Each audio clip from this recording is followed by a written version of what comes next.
monitoring disorder occurs when a drug user struggles with substance abuse as well as mental health disorder. I welcome you to another enlightening moment on the program Drug Dangers, showing on ETV channel 50.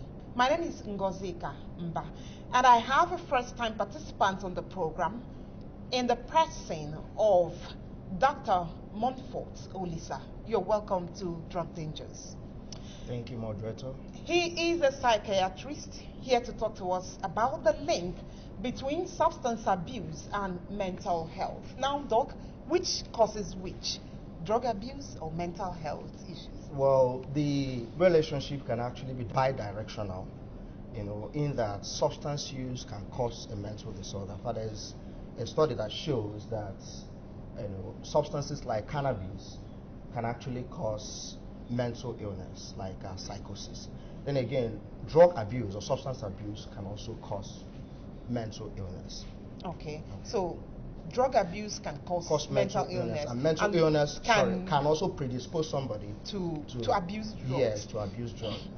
Now, we're talking about abuse now. When can we say someone is abusing drug? Any kind of drug, not just psychoactive substance. Okay.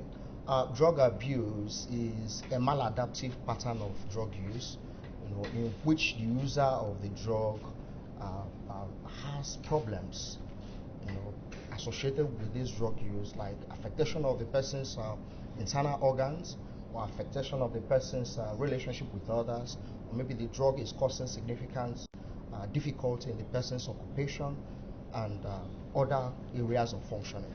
And usually the person's motivation to using this drug is that he wants a kind of alteration of his mental functioning. He wants to elevate his mood, he wants to elevate his activity level. Okay. And now that is abuse. That is abuse. Is it different from addiction? It is actually different from addiction. Abuse is like a prelude to addiction. So addiction means that the drug is now controlling you. You do not have control over the drug. And there are certain symptoms of addiction which we're going to look at in the course of the discussion. All right, certain symptoms of addiction. Okay, we'll get to that, but I'd like to know who is more predisposed to become addicted, because a lot of people use drugs, and then over time you find out that, for instance, among young people, someone who is maybe a first-time user develops issues. So now, who is most likely to become addicted? Okay, there are factors that are responsible for predicting who becomes addictive to drugs. The most important factor is genetic factor. Human beings are actually different. We have different genetic makeups, and that is why some people have predisposition to this substance addiction. Then some other people, they abuse the drugs casually, but they still have control over the use of the drug. So it's mainly genetic factors, that has a role to play in determining whether somebody becomes addictive or doesn't become addictive. Are you saying that it's what term do you use? You psychiatrists use.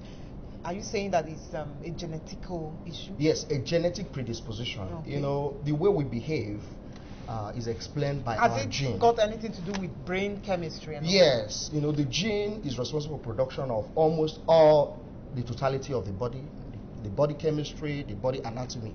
So there are some neurochemicals in the brain that are produced by genes. So if the gene that is responsible for production of a certain neurochemical that regulates mood or that regulates the reward system, if that gene is defective, it's going to give rise to a neurochemical that does not function normally. So that neurochemical functions in a hyper way, and that is why some people may be predisposed to addiction, because their reward system, there's a circuitry in the brain called reward circuitry. That's responsible for appreciation of reward. Reward has to do with liking the substance that you're using.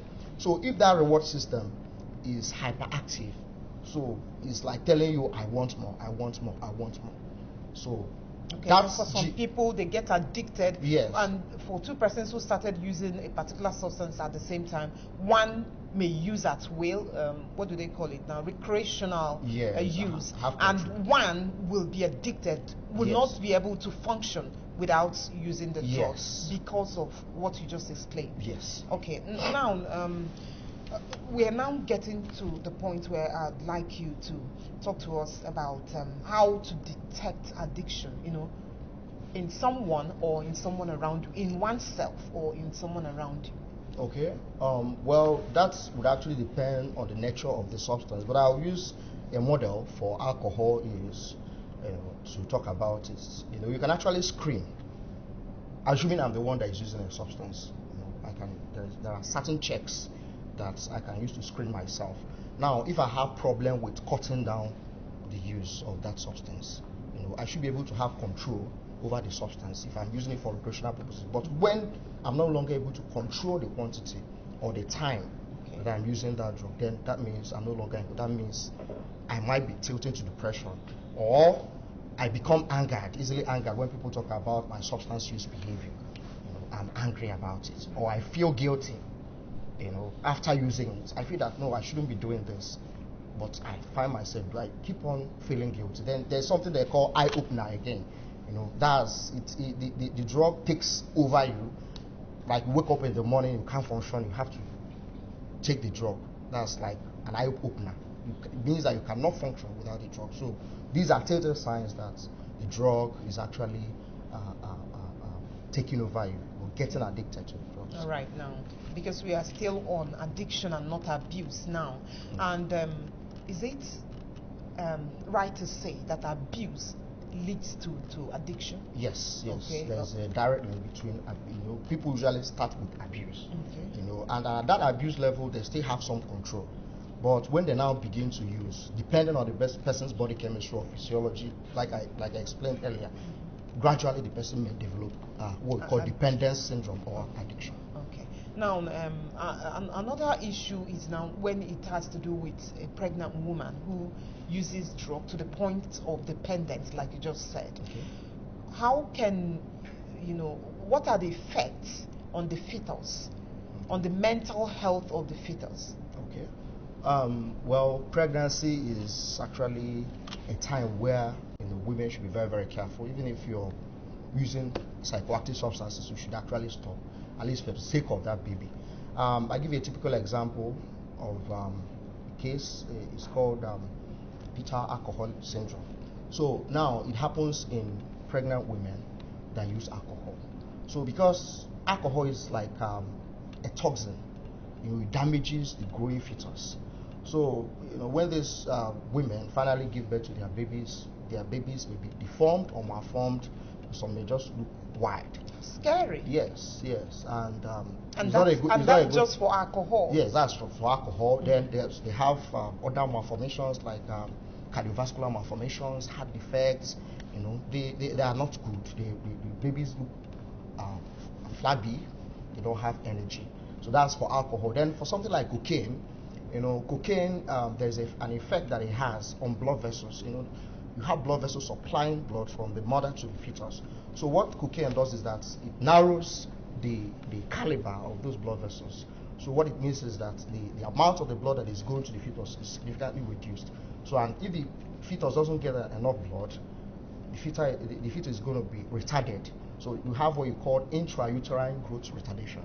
So the fetus is born, smaller than it should be, and some of these babies may actually have withdrawal, because the mother has been bombarding them with the substances. So when they come out and they are no longer getting the substances, they start reacting. They become jittery, they cry a lot. Some of them are weak. So, but that actually depends on the particular substance that is involved that the mother abused. Then, of course, it can also affect the mother. Because some of these drugs are injected. They're injected via IV route. So while you are injecting, especially if you're sharing needles, you can contract infections like HIV, hepatitis, which can also be transmitted to the baby. Okay. Well, that's a very scary situation. I Very guess scary. women have to be careful, so as to avoid dependence. Because if you are not able to control things, pregnancy will not stop you if you're already dependent on drugs. Now, can some of these substances we are talking about lead to miscarriage? Yes, definitely. Some of them can lead to miscarriage, just like I explained before in the context of use of cocaine and some other vasoconstrictive drugs. For the fact that I'm going to take you on that. Vasoconstrictive. Okay, vessel. Okay. Constriction of vessel. When you hear vessel, it means vessel. All right. Blood vessels. Go on So any drug that has the ability of constricting the blood vessels, especially the maternal to fetal blood vessels, that's the blood vessels from the mother to the to the baby, then it means that the baby won't get enough. So that baby has a risk of getting aborted. Oh, that's okay. Another one. Now, let's talk about the drug effect on the brain. Psychoactive substances effect on the brain. Give us a descriptive picture. Okay. Just psychoactive, is a kind of category of drugs. It's not all the drugs of abuse that are psychoactive, actually. So the psychoactive ones are the ones that have the ability to alter the mental functioning, that can alter the perception of someone that is using it, or alter the thinking process, or alter the feeling, or maybe increase or decrease the activity level. So now these ones, because of the fact that they have effect on the brain, the brain is an organ that controls almost everything in the body, the way you think, even the heart and everything. So now, I give a typical example of a substance that can have severe effect on the brain is alcohol. So alcohol usually destroys some brain cells, and these brain cells, when they are destroyed, they cannot regenerate. So, and that can lead to what we call dementia, alcohol-induced dementia. So, because the person now loses the ability to be able to be coordinated, to be able to remember things, high mental functioning. So it leads to dementia. It can also lead to psychosis. Psychosis is a mental disorder that has to do with loss of touch with reality. So the person begins to be delusional, believing things that are not there, believing that people are against him. Some people may start having hallucinatory experiences. They hear voices of people that are not there. They see things that are not there. So the effect is just there. There's also something that we call Wernicke-Korsakoff syndrome. Is a syndrome that has to do with confusion. The person is usually confused. The person has memory loss. The person has eye problems. The person can also have delusions and hallucinations. So these are the effect of drugs can actually be global, just like you have in alcohol. So you have global reduction in the function, at times in the volume of the brain. Wow. Yeah. Okay, that's an eye opener.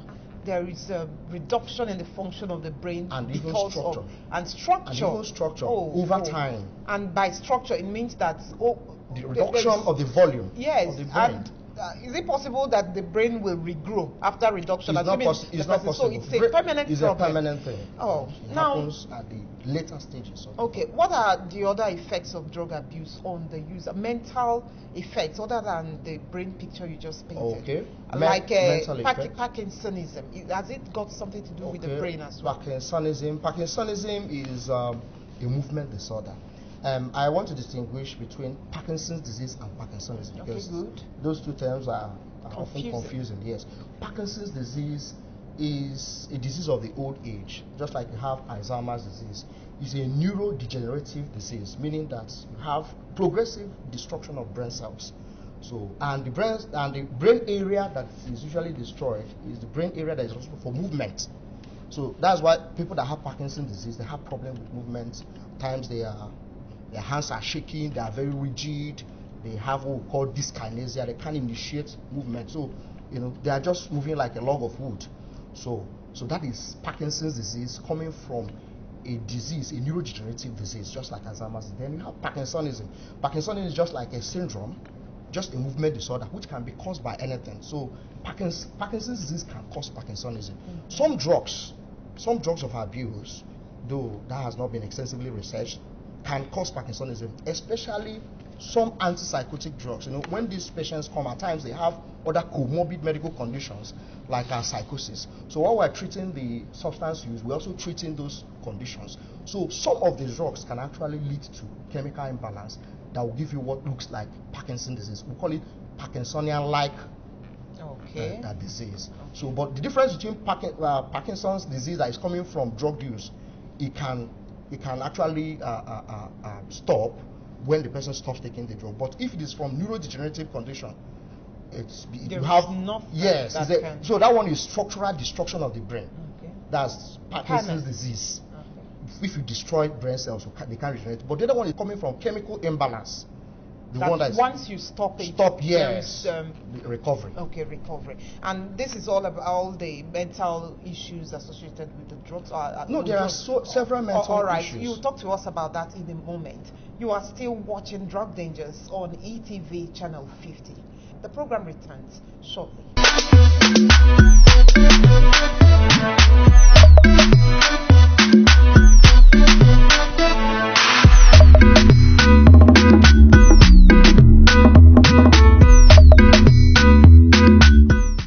Thanks for still being there on the program Drug Dangers on ETV Channel 50, also showing on Star Times 113. And I have Dr. Montfort Olisa of the Fed.Neuropsychiatric Hospital here in Enugu on the show, and we have been discussing the link between substance abuse and mental health. Before we went on that break, sir, you were talking to us about some of the mental health issues emanating from drug dependence and abuse. Now, are there others? There are, definitely. Okay, go ahead. And I'll look at it from the complication aspect of it. You know, there's what we call dependence syndrome. That's the same thing with addiction. Some other people call it substance use or abuse disorder. Now, there's something they call tolerance there. Tolerance means that when a particular abuser may have started with small quantity. So at that particular point in time, that quantity was okay, was giving him the feeling of high he needed. But with time, the body is going to develop tolerance. So what it means is that the person will continue to need more to be able to maintain that level of feeling of high. So that is tolerance. And I can liken it to maybe you have a boy, a 10-year-old boy who you always give 100 naira to buy biscuits. You know, when you started giving that boy that money, if he was okay with that, of course, it was okay and he was thankful. Now, a time will come when it's not going to excite him again. You need to increase it. At a point, he may not even thank you when you give. But if you increase it, he will get excited again. If you increase it, so that's what happens in tolerance. So the body is saying, this is not wonderful. Give me more. So the body continues to require more. Now, when you imagine what will happen when you now abruptly stop giving that child that money, the child will react, the child will be violent, the child will start crying. So the body will now respond. That's what we call withdrawal. That's the second aspect of withdrawal syndrome. So the person might start having anxiety disorders, might start having depression. A problem on its own. Yes.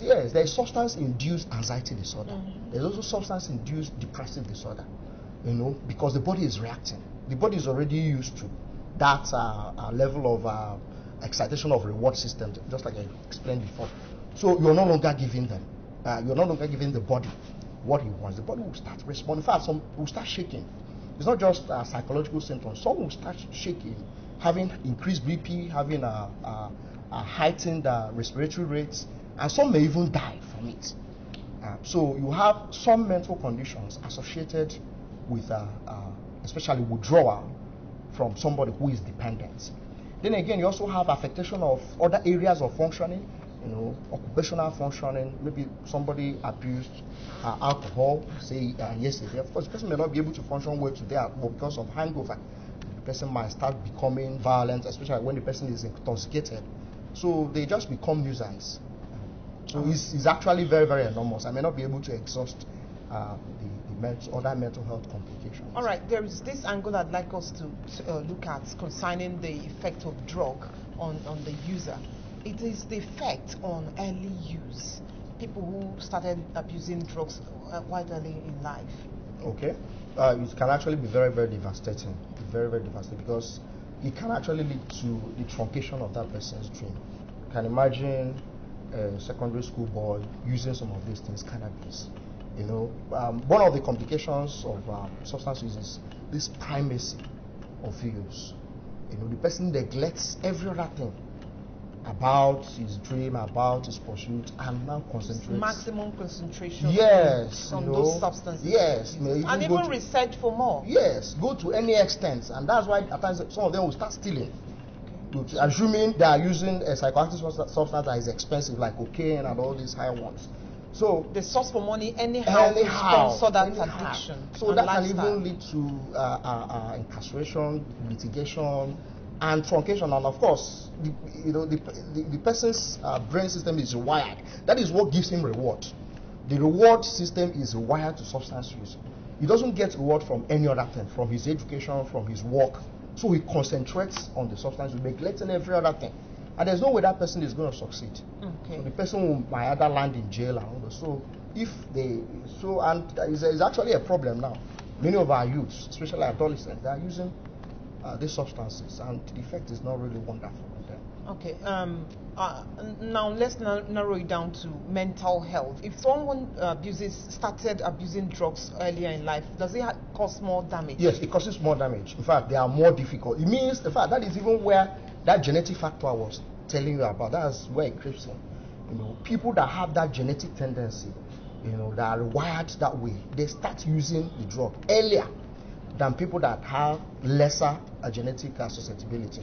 So, and any mental is a general rule. Any mental illness that has heightened genetic contribution or increased genetic contribution is actually more difficult to treat than the ones that do not have significant genetic contribution. Okay. So, if we have more difficulty treating those people, because it's not just about the exposure; it's about there's something in them that even led them to using those substances earlier than they should. Okay, so it's what do you call it? A psychological issue or a psychiatric issue? You can call it psychological. You can call it psychiatric. People don't like using psychiatric, but they're all the same. Wow, it's scary, I tell you. But when can someone get help in terms of substance abuse? Okay, substance abuse, especially when it has gotten to that dependence stage, you really need to go to a hospital.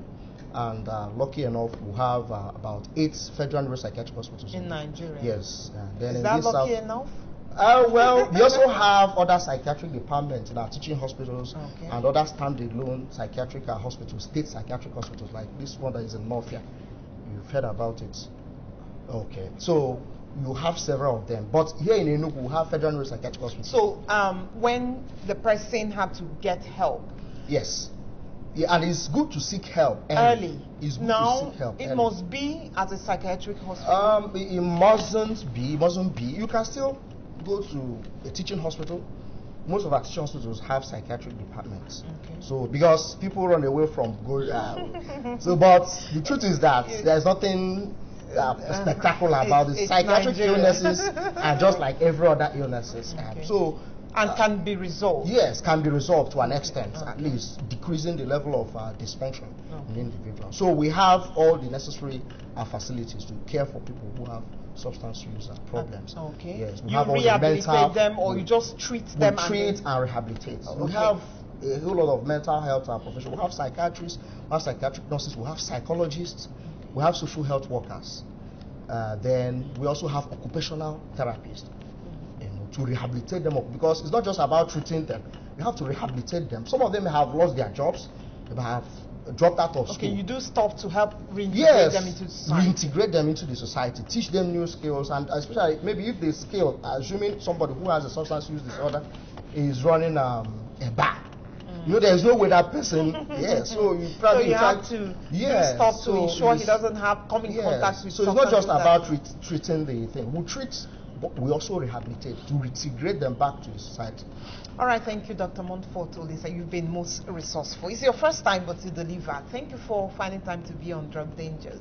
Thank you so much. You watch the program on ETV channel 50, and it also shows on Star Times 113. My name is Ngozika Mba, and on behalf of the production team led by the producer Nkechinyere Opo, I advise stay out of drugs. Thank you.